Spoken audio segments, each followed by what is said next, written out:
Hi guys, ഇന്നത്തെ നമ്മുടെ special എന്ന് പറയുന്നത് ബ്രെഡും പാലും കൊണ്ട് വളരെ ഈസി ആൻഡ് ടേസ്റ്റി ആയിട്ടുള്ളൊരു സ്വീറ്റാണ് കേട്ടോ. അപ്പോൾ അതിന് വേണ്ടിയിട്ട് ഞാൻ ഫസ്റ്റ് ഒരു 5 ബ്രെഡാണ് എടുത്തിട്ടുള്ളത്. അതിനെ നമുക്ക് 4 ആക്കി കട്ട് ചെയ്ത് കൊടുക്കാം. അപ്പോൾ ഓരോ ബ്രെഡിൽ നിന്നും 4 പീസ് വെച്ച് നമുക്ക് കിട്ടുന്നുണ്ട്. ഇനി നമുക്ക് വേണ്ടത് ഈ ബ്രെഡ് എല്ലാം ഒന്ന് ഫ്രൈ ചെയ്തെടുക്കണം. അതിന് വേണ്ടിയിട്ട് ഒരു ഫ്രൈ പാനിലേക്ക് കുറച്ച് നെയ്യ് ഞാൻ വീത്തി കൊടുക്കുന്നുണ്ട്. നെയ്യ് തന്നെ എല്ലാം വീത്തണം എന്നൊന്നുമില്ല, കുറച്ച് നെയ്യും കുറച്ച് വെളിച്ചെണ്ണയും ആയിട്ട് നമുക്ക് വീത്താവുന്നതാണ്. അതിനുശേഷം ഈ ഫ്ലെയിം മീഡിയത്തിൽ നിന്ന് നമുക്കൊരു സിമ്മിലോട്ടാക്കി കൊടുക്കണം കേട്ടോ, അല്ലെങ്കിൽ ബ്രെഡ് പെട്ടെന്ന് തന്നെ കരിഞ്ഞു പോവും.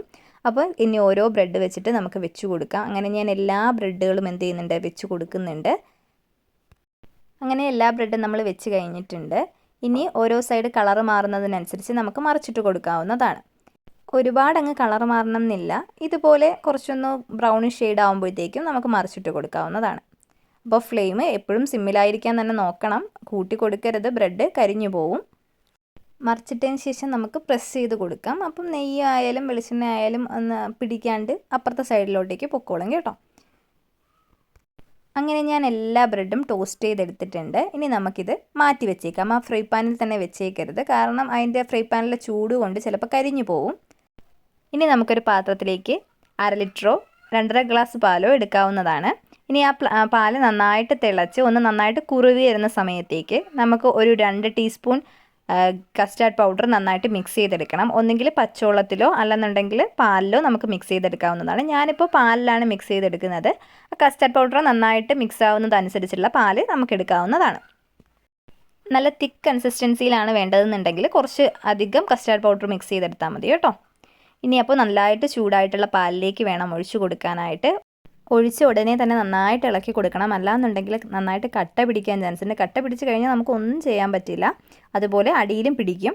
അതുകൊണ്ട് നന്നായിട്ട് ഒരു 30 സെക്കൻഡോളം നന്നായിട്ട് ഇളക്കി കൊടുക്കണം. അതിനുശേഷം ഒരു 3 അല്ലെങ്കിൽ 4 ടീസ്പൂണോളം പഞ്ചസാര ഇടുന്നുണ്ട്. നിങ്ങളുടെ ആവശ്യത്തിനനുസരിച്ച് പഞ്ചസാര നിങ്ങൾക്ക് ചേർക്കാവുന്നതാണ്. ഞാനിപ്പോൾ ഒരു മീഡിയം മധുരത്തിലുള്ളതാണ് ചേർക്കുന്നത്. ഞാനിതിലേക്ക് ആവശ്യത്തിന് നട്ട്സ് ആഡ് ചെയ്ത് കൊടുക്കുന്നുണ്ട്. ഞാൻ കാഷ്യൂസും അതുപോലെ ആൽമണ്ട്സും ആണ് ആഡ് ചെയ്ത് കൊടുത്തിട്ടുള്ളത്. നിങ്ങൾക്ക് ഏത് വേണമെങ്കിലും ആഡ് ചെയ്ത് കൊടുക്കാവുന്നതാണ്. ഞാനൊരു 1/2 ടീസ്പൂണോളം ഏലക്കാപ്പൊടി കൂടി ആഡ് ചെയ്ത് കൊടുക്കുന്നുണ്ട്. ഇതിൻ്റെ വീഡിയോസ് എല്ലാം എൻ്റെ കയ്യിൽ നിന്ന് മിസ്സായിപ്പോയി ഗായ്സ്. അപ്പോൾ ഞാൻ ഇത്രയൊക്കെയാണ് കേട്ടോ ആഡ് ചെയ്ത് കൊടുത്തിട്ടുള്ളത്. ഇനി ഒരു പാത്രത്തിലേക്ക് ഞങ്ങൾ നേരത്തെ പൊരിച്ച് വെച്ചിട്ടുള്ള ബ്രെഡ് എടുത്ത് ലെയർ ചെയ്ത് വെക്കാം.